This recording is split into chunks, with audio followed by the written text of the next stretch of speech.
La Fabrique Audio présente La Petite Histoire. www.lafabriqueaudio.com. Qui n'a jamais raconté un soir d'Halloween, pourquoi pas, la fameuse histoire de la Dame Blanche. Cette légende urbaine qui a de nombreuses variantes et de nombreuses origines. Et c'est certainement l'une des plus anciennes histoires à faire peur qu'on connaisse. Et aujourd'hui, je vous propose dans la petite histoire du paranormal d'en apprendre un petit peu plus sur cette mystérieuse légende. Vous êtes maintenant ici, et quoi qu'il arrive, vous ne pouvez plus reculer. Bonjour les amis et bienvenue dans un nouvel épisode de la petite histoire du paranormal. Toujours écrite et réalisée par Sébastien Girard, j'ai le plaisir de vous la raconter. Aujourd'hui, on va donc remonter aux origines de cette fameuse légende urbaine. Mais avant ça, je vous propose que nous nous installions au coin de ce joli feu de camp. Alors connaissez-vous l'histoire de la Dame Blanche ? Nous sommes en 1979. Nous sommes dans la périphérie de Limoges, en France.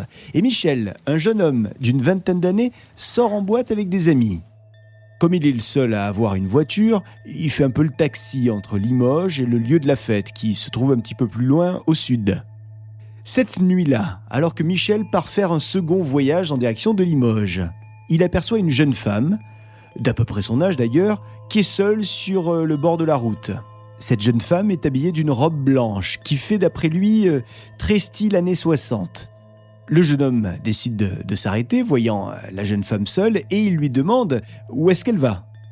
Alors la demoiselle lui répond qu'elle veut se rendre à Limoges et qu'il n'aura qu'à la déposer en ville et qu'ensuite elle se débrouillera. Ok, c'est entendu, on fera ça, on va partager ce trajet.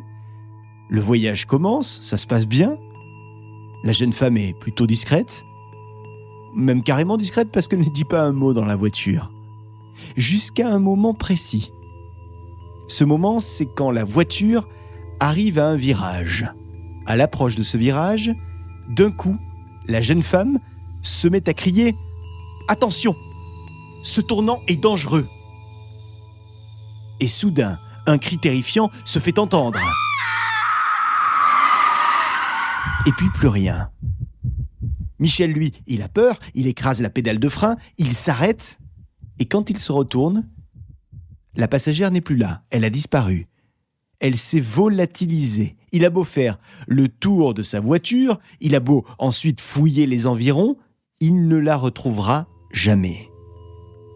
Alors évidemment, Michel est choqué. Il va donc faire une déposition à la gendarmerie pour dire qu'il était avec une femme dans sa voiture qui a disparu, tout simplement, d'une seconde à l'autre. Et les gendarmes lui répondent que, contrairement à ce qu'ils pensent, il n'est pas le premier à leur rapporter ce genre d'histoire. Bien au contraire. Selon les gendarmes, cette apparition du virage aurait régulièrement lieu sur cette même route. En fait, il s'agirait toujours, selon les gendarmes, d'une apparition qui referait inlassablement le même trajet et qui finirait toujours par disparaître au niveau du pont de la Révolution. Et les gendarmes disent qu'il s'agirait, selon eux, de la disparition d'une femme qui est morte 20 ans plus tôt à ce même endroit. Alors ce genre d'histoire, on en recense énormément en France, et notamment dans la région de Montpellier, mais aussi dans la Manche, dans le col du Lautaret, ou bien encore dans le Calvados, avec toujours le même scénario. Une femme silencieuse, une femme qui se met à hurler dans une voiture avant de disparaître de la voiture.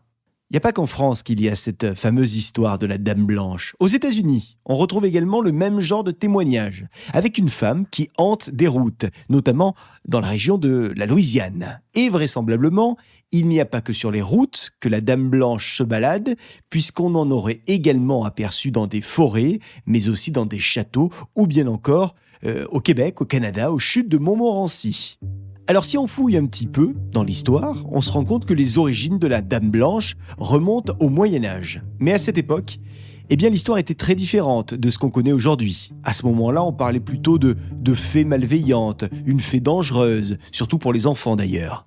Mais plus tard, au XIXe siècle, C'est à ce moment que les fées sont devenues des châtelaines. On oublie donc les fées dangereuses, et là ce sont des châtelaines qui reviennent hanter les châteaux dans lesquels elles sont mortes.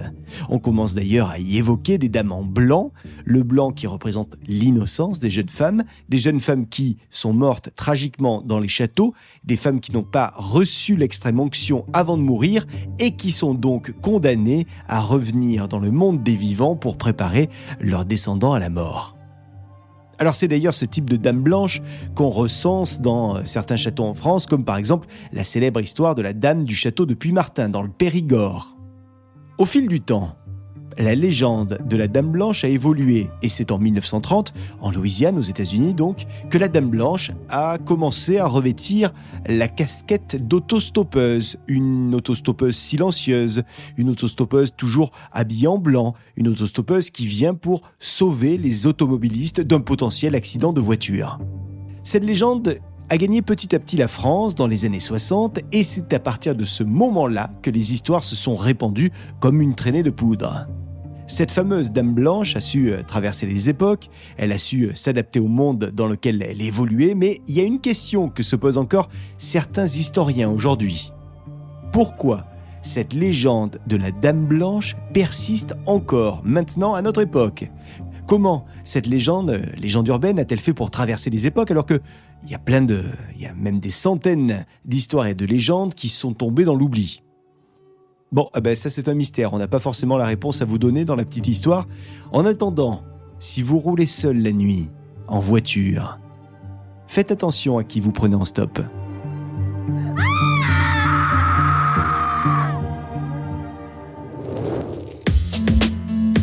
Voilà pour cette petite histoire écrite et mixée par Sébastien Girard. J'ai eu l'occasion de vous la narrer.